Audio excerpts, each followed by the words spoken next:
Buenas tardes a todos. Muchas gracias por vuestra asistencia, muchas gracias por haber aceptado la invitación que os hicimos desde el Instituto de Estudios Albacettenses y desde el Ministerio de Cultura.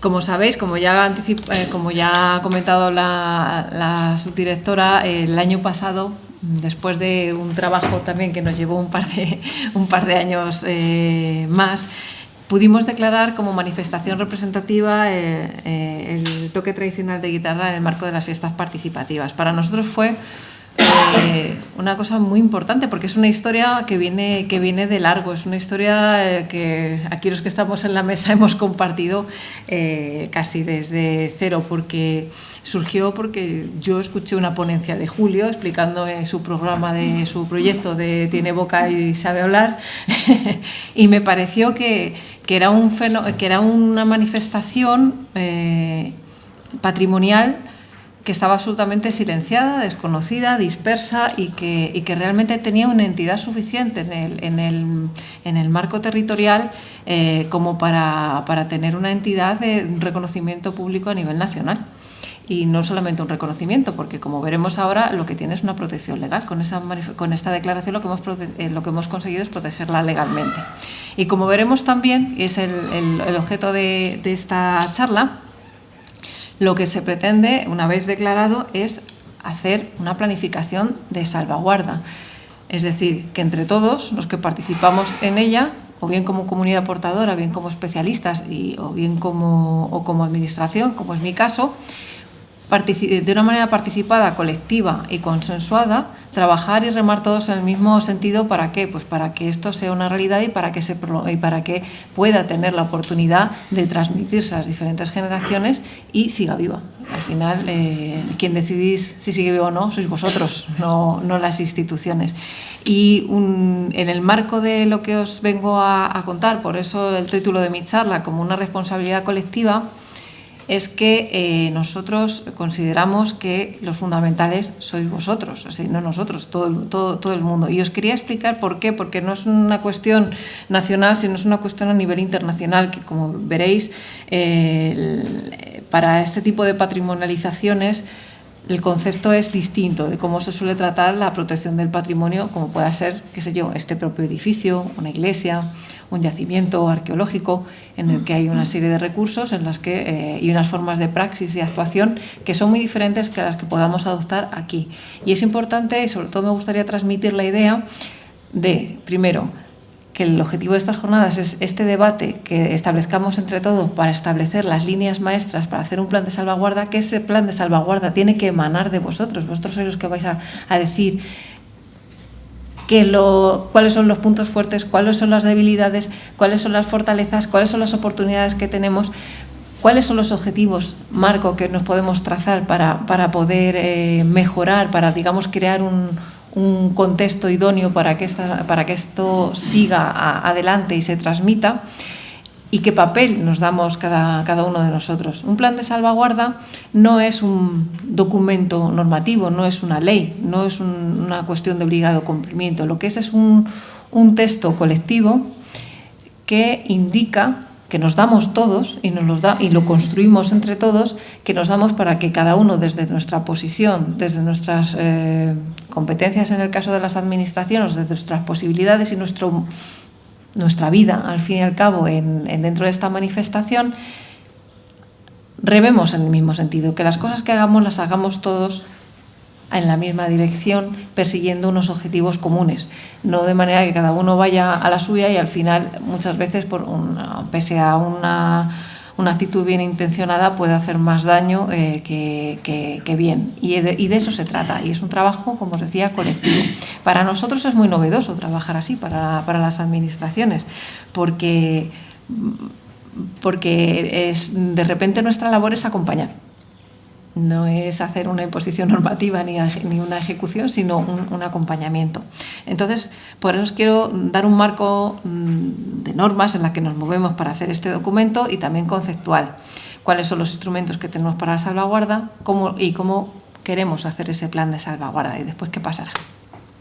En cuanto al marco normativo y conceptual del patrimonio cultural inmaterial, sabéis que nos movemos en el marco del de UNESCO, de la Convención para la Salvaguarda del Patrimonio Cultural Inmaterial de 2003, que lo define como usos, representaciones, expresiones, conocimientos, técnicas. Es importante que las comunidades reconozcan, ¿vale?, que se tiene que transmitir de generación en generación y que promueve el respeto a la diversidad cultural. Ese está muy claro, el del Convenio de Patrimonio Cultural Inmaterial, pero también nos movemos con otra serie de convenios, como el de Faro, que es posterior, 2005, lo ratificó España en el año 22, en el que habla también de unas cuestiones muy interesantes, que vienen a complementar un poco ese marco que nos daba sobre el patrimonio cultural inmaterial, y habla ya no de comunidades portadoras, como hablaremos mucho durante estos días, sino de comunidades patrimoniales. Eso es un concepto interesante porque es más extenso, no solamente es la comunidad portadora la que tiene el conocimiento, la que lo recrea, sino todas las personas que están alrededor, que sí que valoran esos aspectos del patrimonio cultural y lo desean también conservar a su manera, aunque no, en este caso, aunque no toquen, aunque no participen directamente, pero sí que están interesadas, tienen ese reconocimiento hacia ese patrimonio y sí que están interesadas en que se preserven. Y los estados, en este caso que ratificamos, pues nos comprometimos a enriquecer los procesos de desarrollo económico, político, social, pero sobre todo cultural, y pues hacer estudios de impacto sobre el patrimonio cultural y estrategias para mitigación de daños. ¿Eso a qué nos enfrenta? A un concepto, estamos, como os decía, dentro de ese marco, a un concepto de patrimonio diferente, en el que podemos mirar, yo os traía este símil, ¿no?, de mirar por la ventana y mirarnos al espejo. ¿Qué vemos? ¿Qué contextos tenemos? Pues tenemos sociedades diversas. Tenemos muchas diferencias entre entornos.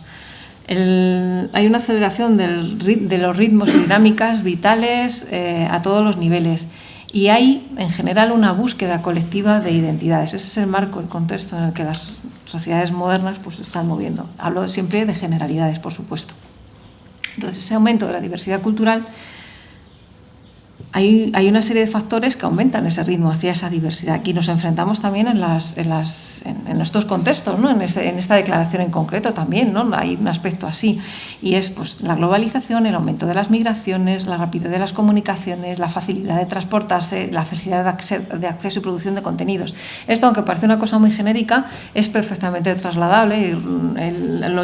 Veníamos hablando después de comer, precisamente Julio y yo, de esto, ¿no?, de cómo cambian, por ejemplo, las formas de transmisión, como antes, pues a lo mejor una persona se ponía enfrente de la otra y aprendía a tocar, y ahora te buscas un vídeo de YouTube y puedes acceder a un conocimiento de otra persona, incluso de una persona fallecida, que ha habido un hiato en la transmisión y sin embargo se mantiene porque había una documentación en la que puedes acceder a ella. Son formas de cambiar, ¿no?, esa diversidad Y tenemos luego, además, partimos de dos contextos distintos, claramente. El contexto rural, que nos habla, que además es complejo porque hay una sociedad tradicional que convive con un neoruralismo, con fenómenos de migración y fenómenos residenciales, ¿no?, de fin de semana, casas de vacaciones que van al entorno rural y no tienen una residencia fija. Eso es un contexto dentro del mundo rural muy particular que hace que haya una serie de relaciones y de relación también con el patrimonio y la transmisión, con unas dinámicas concretas, unas dinámicas que varían sensiblemente en entornos, por ejemplo, urbanos, por el propio tamaño, ¿no?, de las ciudades, la existencia de grupos diferenciados, mayores que a lo mejor en las poblaciones rurales. El propio urbanismo de la ciudad va a condicionar de manera fundamental cómo se transmite, y otro tipo de factores como puede ser la economía, la forma que ha tenido de crecer esa ciudad, que van a definirla, ¿no?, a nivel patrimonial. Luego está el concepto temporal. Nosotros vivimos en general en un tiempo acelerado, en un tiempo globalizado, y sin embargo eso lo que nos genera es una necesidad quizá de raíces.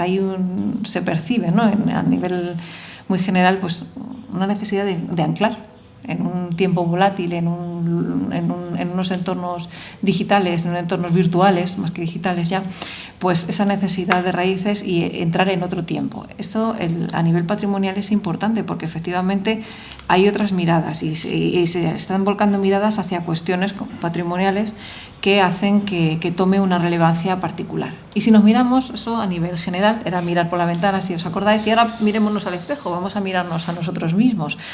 quiénes somos realmente, por qué somos así. ¿Queremos ser otros? ¿Cómo queremos ser? El patrimonial, es decir, hablamos de nuestra identidad, cómo nos miramos. Las comunidades patrimoniales pueden hacer un uso de la identidad a través del patrimonio. Puede ser una herramienta integradora. Vamos a buscar puntos comunes de creación, de recreación, de espacios simbólicos compartidos, actitudes abiertas a la participación, integrar a nuevos grupos o individuos, o podemos utilizarlo de otra manera muy diferente, que es como elemento diferenciador. Es decir, nuestro patrimonio es una cosa que nos diferencia del otro. A veces es una cuestión consciente y premeditada, y hay un uso que excede lo meramente, o sea, que hay otros usos, digamos, paralelos de este concepto identitario y patrimonial, y a veces no es consciente, o nos preguntamos si realmente es consciente. ¿Es necesario para identificarnos, para realmente tener esa sensación de identidad? ¿O nos podemos plantear hasta qué punto es necesario? Es decir, todo ese tipo de reflexiones están encima de la mesa a la hora de plantearnos las cuestiones identitarias. ¿Qué nos pasa a las administraciones en cuanto a esta utilización? Pues para las administraciones creemos que este patrimonio, esta identificación patrimonial, pues es una buena herramienta de convivencia y cohesión social. Es decir, estamos hablando desde el punto de vista positivo y benéfico, digamos, ¿no? Entonces, pues bueno, favorecer las expresiones culturales siempre enfatizando la diversidad como un valor positivo. Y en cuanto a lo que es más gestión, la planificación, pues las administraciones tienen que habilitar espacios, recursos, políticas y planes específicos, que es donde se enmarca este trabajo de salvaguarda que queremos hacer. Así, en nuestros nuevos tiempos, digamos, la sociedad se ha convertido en protagonista. Ya no es la administración la que dicta, manda y ahora vamos a hacer esto y os declaramos esto y además os vamos a poner un montón de ítems a cumplir de manera religiosa. No, la sociedad es protagonista porque crea su patrimonio, es decir, decide lo que es patrimonio, lo que patrimonializa, lo que le identifica. Se crean nuevos imaginarios. Nosotros mismos, como sociedad, como grupo, tenemos nuestro propio imaginario de lo que es el patrimonio, de lo que somos, qué representamos cuando estamos haciendo qué. Genera identidades y se crean incluso cartografías del imaginario, ¿no? en el mundo patrimonial. Os ponía esta diapositiva que diréis, estamos en Albacete hablando de guitarras, ¿qué hace aquí un tren minero? Pues porque, por ejemplo, me gusta hablar de este tema de cómo cambia la sociedad, cómo cambia esa identidad, esa cartografía y ese imaginario. Esto es un tren en Asturias, un tren minero. Hace 40 años era el medio de vida en esa zona. No era patrimonio en absoluto. De hecho, era simplemente pues, un fruto de la industrialización, una herramienta. Cuando se descarboniza Europa, cuando las minas cierran, las personas que viven allí se dan cuenta que, aunque no hayan, las nuevas generaciones no han trabajado nunca en la mina, se han dado cuenta que eso es una parte que les define como comunidad. Y lo recuperan, lo patrimonializan, ahora mismo es turístico, y lo han restaurado, y de repente los patrimonios industriales, por decir un ejemplo, pues forman parte de ese imaginario colectivo y de cómo te unes, cómo te vinculas a la tierra y cómo te defines tú como persona dentro de un contexto. Con eso os quiero decir lo importante que es esa reflexión colectiva de todos, es decir, no desde la academia, no desde las administraciones, sino nosotros mismos, mirarnos un poco, y es lo que quiero transmitiros también, que nos analicemos durante esta jornada y media quiénes somos, qué queremos, qué nos define y cómo queremos ser. Luego tenemos otro concepto dentro del marco amplio que nos ampara, el desarrollo el tema de la sostenibilidad. Hablamos de la sostenibilidad del patrimonio porque satisface una serie de necesidades, pero desde luego no compromete las del futuro. Es decir, tenemos que pensar, sobre todo en nuestro patrimonio, en esto que nos trae, en que las acciones que hagamos nosotros somos responsables del impacto que pueda tener a futuro de las siguientes generaciones, qué les dejamos, cómo lo transmitimos y qué queremos legar, ¿vale? Entonces tenemos un patrimonio ya no material, inmaterial. Esto de lo que estamos hablando, estos toques de guitarra, es un patrimonio vivo, claramente está vivo, ¿vale? Nosotros, luego, pues evidentemente está alineado pues, con los objetivos de desarrollo sostenible en el patrimonio en general. No me voy a detener en este sentido y sobre todo, pero sí en este objetivo general, que es el de alianzas para cumplir el resto de objetivos. Este, digamos, es el último de los objetivos de los ODS y es un poco decir, vamos a buscar alianzas. Estamos explorando maneras nuevas de trabajar entre todos, no las tradicionales, sino otras formas de trabajar, otras formas de relacionarnos entre nosotros, personas, instituciones, colectivos. ¿Para qué? Para cumplir esos objetivos. Y esto, digamos, es aunque parece obvio, en realidad es un cambio de mentalidad y de foco que creo que debemos dimensionar de una manera clara, ¿no? Es decir, es que realmente hay que valorarlo en su justa medida. Ese cambio de enfoque es casi subversivo. De otra parte, tenemos otras instituciones. Hemos hablado de UNESCO, hemos hablado también de Consejo de Europa con Faro, pero tenemos también, el Consejo de Europa tiene una estrategia específica sobre el patrimonio cultural para el siglo XXI. Se firma en Chipre en el 17 y era una invitación a los responsables políticos, a las partes y a los ciudadanos, que es importante, veis que ya estamos todos juntos en esto, a hacer frente a desafíos a través de recomendaciones. Sobre todo, hablábamos de participación social y de gobernanza. Como veis, desde las administraciones nos planteamos todo este tipo de cuestiones, es decir, desde la propia definición del patrimonio, tanto lo que se está hablando a nivel internacional y a lo que nos comprometemos como Estado, que todo veis que es como una especie de afluentes que va hacia un río principal en el que nos conduce a trabajar juntos y sobre todo al tema de la gobernanza, es decir, del protagonismo de las personas ante su propio patrimonio, en este caso. Entonces, se nos insta a fomentar la participación de los ciudadanos y las autoridades locales para la capitalización del patrimonio cotidiano. Crear marcos para que siempre las comunidades y las autoridades tomar beneficios de su patrimonio y de su gestión. Facilitar y fomentar las asociaciones públicas y privadas para promocionar y conservar el patrimonio. Esto, como que os decía, pues es que tenemos que trabajar al limón. O trabajamos juntos o esto no funciona. También dentro del patrimonio vivo, pues veis que el propio Consejo de Europa organiza jornadas específicas y incluso en otras instituciones que no tienen tienen que ver, pero de una manera mucho más genérica y tangencial, como este es un programa propuesto por el Banco Iberoamericano de Desarrollo, es decir, es un banco el que lo está proponiendo y sin embargo sí que está hablando de un patrimonio vivo, que es relativamente reciente esta publicación del año 20, que habla de conjunto de bienes culturales, representantes de la historia, tradiciones, identidad de un territorio y que habla de que tiene que tener la valoración y apropiación de sus propios habitantes, te lo está diciendo un Banco Mundial. ¿Vale? Entonces te dice que es colaborativo, que es inclusivo, que es resiliente, que es productivo y que es coeficiente porque está hablando de cosas muy genéricas. Pero todos estamos hablando de lo mismo. Tenemos el Convenio Europeo del Paisaje, que tiene que ver con el inmaterial, pues el paisaje también es cultural, que es todo, ¿vale? Todo el territorio que percibe la población por esa interacción. Esos paisajes tienen un valor patrimonial y los paisajes culturales también, y no solamente son naturales, son urbanos. Y el sonido, el clima que se genera, la energía que se mueve cuando estáis haciendo esas fiestas participativas, eso es paisaje también, es paisaje cultural. Y eso define el lugar donde lo hacéis. Porque si lo dejarais de hacer, cambiaría radicalmente, no sería el mismo. Entonces, nosotros, pues eso, tenemos un patrimonio común cultural y nos atenemos a una normativa. Ya empiezo con la parte más rollo, pero prometo ser muy breve. Nosotros nos guiamos y la declaración de manifestación representativa es por la Ley 10/2015 de salvaguarda de patrimonio cultural inmaterial, que está alineada con lo que decía UNESCO. ¿Y allí cómo lo definíamos? Pues es muy parecido al anterior.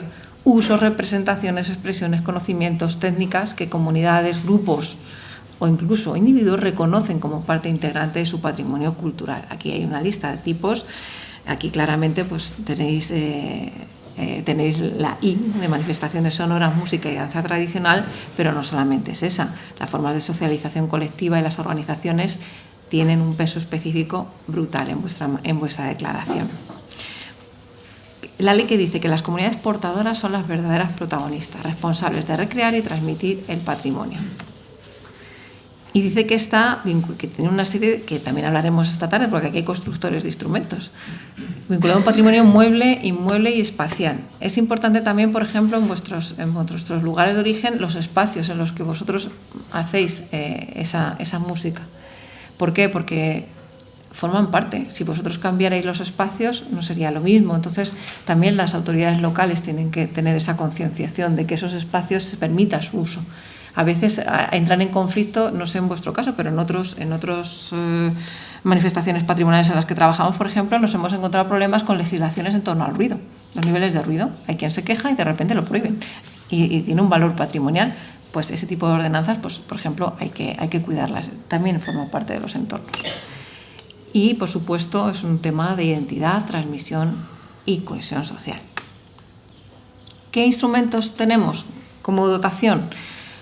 La primera es la declaración que ya tenéis, que es el trabajo que ya se ha hecho. Lo hemos anotado en el inventario general, con lo cual ya es un bien inventariado. Y dentro del Plan Nacional de Salvaguarda, nosotros lo que hacemos es establecer las bases para que efectivamente se doten, digamos, la salvaguarda. Tenemos unas líneas marco, pero creemos que cada plan es unitario porque cada manifestación es totalmente diferente. No tiene nada que ver trabajar sobre el carnaval, la transhumancia o la apicultura que trabajar sobre el toque tradicional de guitarra. No tiene nada que ver, con lo cual debe tener su particular característica. Nosotros tenemos un Plan Nacional de Salvaguarda del Patrimonio Cultural Inmaterial que habla de investigación y documentación como uno de los pilares, como la formación, la transmisión, la promoción y difusión, otro de ellos, y la comunicación, que es importante. Hay algunos ya hechos, por ejemplo el del esparto. Estamos trabajando en el transhumancia que esperamos presentar a finales de este año. Tenemos en marcha abierto el de toque manual de campanas y este es el siguiente que inauguramos con estas jornadas. ¿Cómo se hace? Pues normalmente hay una fase de redacción, de unos marcos, de unos pliegos, podemos contratar o no, bueno, en fin, podemos hacer un trámite administrativo, podemos hacerlo directamente, pero sobre todo, tanto al principio como durante la evaluación, mientras esté redactando, mientras esté ejecutando y mientras esté elaborando todo el texto que va a obligar, es fundamental que vosotros estéis ahí. Es decir, que seáis vosotros los que digáis quiénes sois, qué queréis ser, cómo os veis, qué riesgos percibís, qué es lo que mejoraría, cuáles son las líneas de mejora que hay. Pues eso es súper importante que estéis ahí diciéndolo y haciéndolo. ¿Nosotros qué hacemos? Nosotros acompañamos. Lo que estamos haciendo con la jornada de hoy y con lo que continuará y lo que pretendemos hacer es que aquí se establezcan las bases principales, las líneas principales, se identifiquen para trabajar sobre ellas.